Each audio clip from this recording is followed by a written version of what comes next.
कागलमध्ये आमने सामने उभे ठाकलेले समरजित घाटगे विरुद्ध हसन मुश्रीफ. महायुतीत जागा वाटपावरून होणारी रस्सीखेच, नाराजांची संख्या, निवडणुकीच्या तोंडावर इनकमिंग आउटगोईंग यासह अनेक विषयांवर बोलण्यासाठी झिरो आवरमध्ये उपस्थित आहेत भाजप आमदार पश्चिम महाराष्ट्राचेच राहुल कुल. राहुलजी, आपलं स्वागत आहे झिरो आवरमध्ये. एकंदरीत पश्चिम महाराष्ट्रात ही अस्वस्थता बरीच बघायला मिळते. काय सांगाल, काय परिस्थिती आहे? पश्चिम महाराष्ट्रामध्ये दुसरा पक्ष महायुतीत आल्यानंतरची समीकरणं बरीचशी बदलली वस्तुस्थिती आहे. कारण की अजितदादांचा पक्ष समाविष्ट झाला आणि अजितदादांच्या बहुतांशी जागा ह्या पश्चिम महाराष्ट्रातील असल्यामुळे महायुतीतील भाजप आणि शिवसेना यांचे ज्या ठिकाणी आमदार आहेत किंवा प्रबळ दावेदार आहेत त्यांच्या मनामध्ये नक्की शंका निर्माण झालेल्या आहेत. परंतु मला खात्री आहे की महायुतीतला असणारा एकंदर समन्वय आपल्याला विधान परिषदेच्या निवडणुकीच्या निमित्तानं पाहायला मिळालाय आणि तो समन्वय कायम ठेवून सगळ्यांना चर्चा करून महायुतीचे सर्व नेते मंडळी याच्यातून मार्ग काढतील असं माझं मत आहे.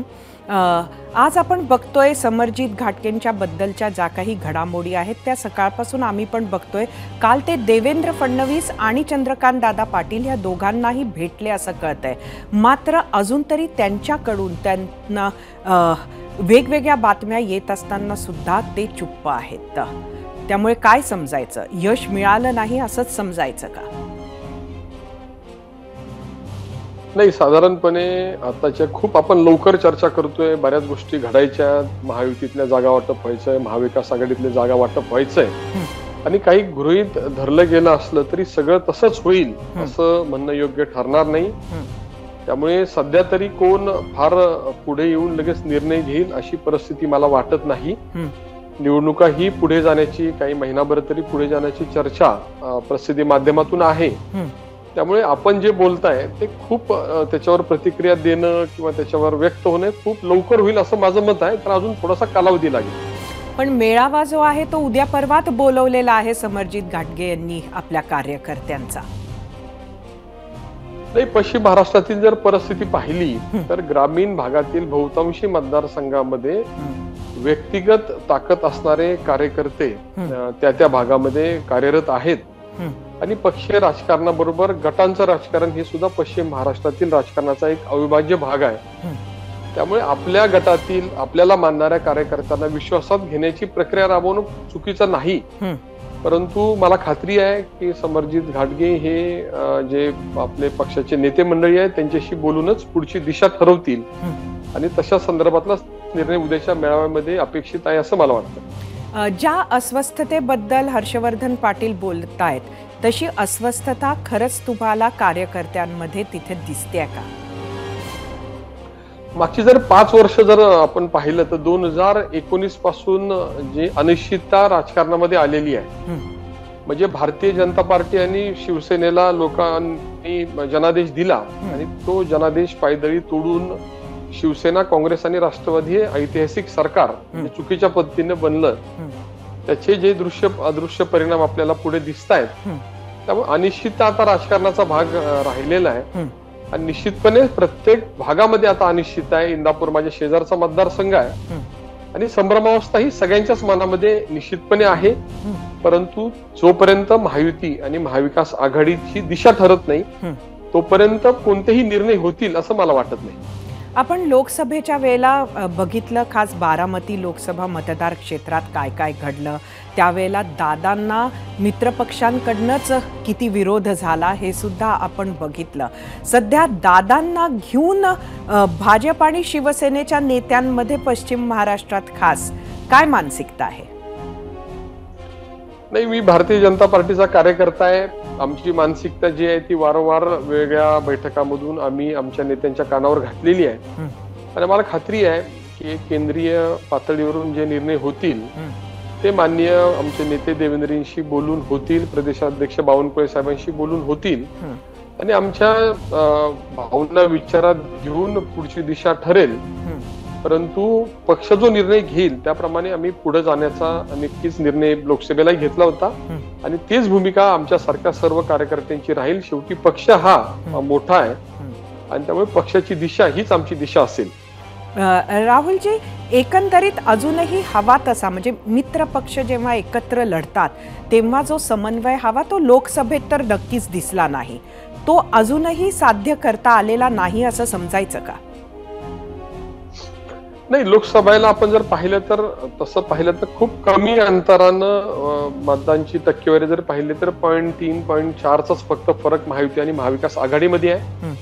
लोकसभेच्या निवडणुकीमध्ये राष्ट्रीय स्तरावरचं राजकारण डोळ्यासमोर ठेवून बऱ्याच वेळेला निर्णय घेतले जातात, परंतु विधानसभेला विशेषतः पश्चिम महाराष्ट्रात मात्र निवडणुका या व्यक्तीच्या भोवती लढल्या जातात असं माझं मत आहे. त्यामुळे लोकसभेची असणारी समीकरणं ही विधानसभेला खूप वेगळी असतील असं मानणारा मी कार्यकर्ता आहे. आणि पूर्वी तसंच घडलंय.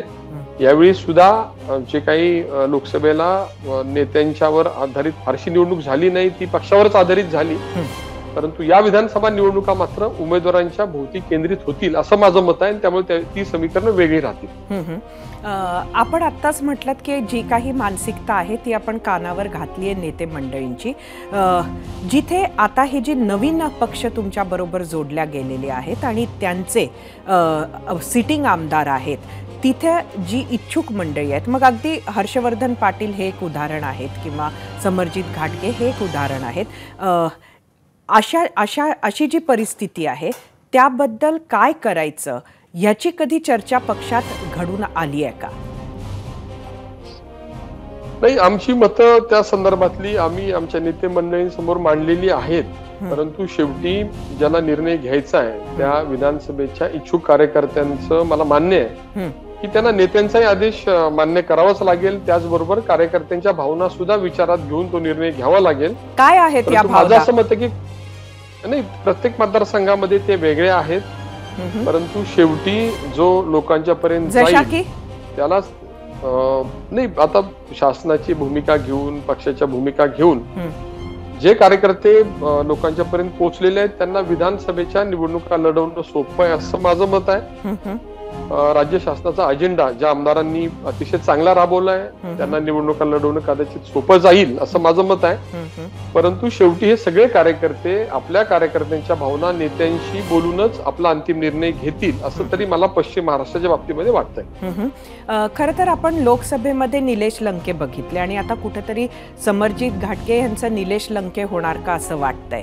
त्यामुळे एकंदरीत जर चित्र पाहिलं तर शरद पवार हे नवीन तरुण अशा उमेदवारांच्या शोधात आहेत. कुठेतरी उद्धव ठाकरेंची शिवसेना सुद्धा आहे, त्यांचे इतके आमदार शिंदेंबरोबर गेलेले आहेत. त्यामुळे कुठेतरी पक्षाकडनं याचं काही अनालिसिस होतंय का की आपली कुठली लोक टार्गेट होतात, आपली कुठली लोक उमेदवार म्हणून जाऊ शकतात जे इच्छुक आहेत, अशा पद्धतीचं काही गणित मांडल्या गेलंय का? पश्चिम महाराष्ट्रातील गणित जे आहे ते मी मगाशी सांगितलं की बऱ्यापैकी त्या मतदारसंघातील प्रबळ ताकद असणाऱ्या कार्यकर्त्यांच्या भोवती केंद्रित असल्यामुळे ते गणित जो त्याचा बारकाईने अभ्यास करतो त्याला समजायला सोपं जातं. आणि इतर भागाच्या तुलनेनं तुम्ही मुंबई शहरात गेला, पुणे शहरात गेला तर कदाचित शहरातील मतदार प्रेडिक्ट करणं सोपं नसतं, परंतु पश्चिम महाराष्ट्रातील ग्रामीण भागातील मतदार प्रेडिक्ट करणं सोपं आहे. मतदारसंघाची समीकरणं कशी जुळवायची हे ज्याला समजेल तो या ठिकाणी यशस्वी होईल. परंतु मी एक जाणीवपूर्वक आपल्याला आठवण करून देतो की पश्चिम महाराष्ट्रातला भारतीय जनता पार्टीचा विशेषतः परफॉर्मन्स मागच्या निवडणुकीला फारसा काही चांगला राहिलेला नसल्यामुळे यावर्षीचा परफॉर्मन्स हा त्यापेक्षा निश्चितच चांगला राहील अशी स्थिती आज तरी आहे. आणि अतिशय बारकाईनं सगळे पक्ष परिस्थितीकडे लक्ष ठेवून आहेत. आणि महायुतीत जागा कुणाकडे सुटतीये, महाविकास आघाडीची जागा कुणाकडे सुटतीये हे चित्र निश्चित झाल्यानंतरच पुढची वाटचाल आणि निर्णय सगळे कार्यकर्ते घेतील असं मला वाटतं. एक शेवटचा प्रश्न मी आपल्याला जाता जाता विचारते की आपला जो मतदारसंघ आहे तो बारामती लोकसभा मतदार क्षेत्रात येतो आणि सगळ्यांना आता कुतूहल आहे ते म्हणजे बारामती विधानसभा क्षेत्राचं काय नक्की होतंय बारामतीमध्ये? अजितदादांची तयारी सुरू आहे की? विधान क्षेत्रामध्ये दादांनी जे मध्ये वक्तव्य केल्यामुळे संभ्रमावस्था आहे, परंतु हा एक मतदारसंघ असा आहे ज्याच्याविषयी खरं तर मतदारसंघाचा अंदाज त्यावेळी बांधता येतो ज्यावेळी मतदार बोलतो. त्या मतदारसंघातील मतदार फारसा बोलत नसल्यामुळे त्याच्यामध्ये अंदाज व्यक्त करणं अवघड होतं लोकसभेला. त्याहीपेक्षा अवघड यासाठी झालेलं आहे की उमेदवार कोण ठरणार याच्याविषयी संभ्रमावस्था असल्यामुळे आज त्याच्याविषयी त्या मतदारसंघाविषयी काही अंदाज व्यक्त करणं हे खूप लवकर ठरेल असं मला वाटतंय. उमेदवार निश्चित झाल्यानंतरच त्याच्यावर अंदाज व्यक्त करणं ठीक राहील असं माझं मत आहे. धन्यवाद राहुलजी, आपण आलात 0 आवर मध्ये आणि आमच्या प्रश्नाची उत्तरं दिलीत. आम्ही विचारलेल्या प्रश्नावर तुम्ही दिलेला कौल पाहण्यासाठी जाऊया आपल्या पोल सेंटरला. आजचा आपला प्रश्न परत एकदा. शरद पवारांसोबत जाऊन समरजित घाटगेंनी महायुतीच्या हसन मुश्रीफांविरोधात कागलमधून विधानसभा निवडणूक लढवल्यास कोण जिंकेल? एकूण 75,000 मतं यूट्यूबवर. 87% म्हटलंय समरजित घाटगे तर 13% म्हटलंय हसन मुश्रीफ. इंस्टाग्रामवर एकूण 5,000 मतं.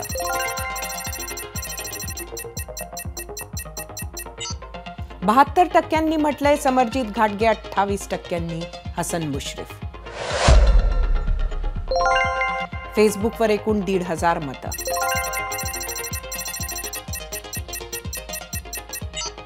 सत्तर 70% म्हटलंय समरजित घाटगे, 30% म्हटलंय हसन मुश्रीफ. बघूया एक्सचा कौल. 82% म्हटलंय समरजित घाटगे, 18% हसन मुश्रीफ.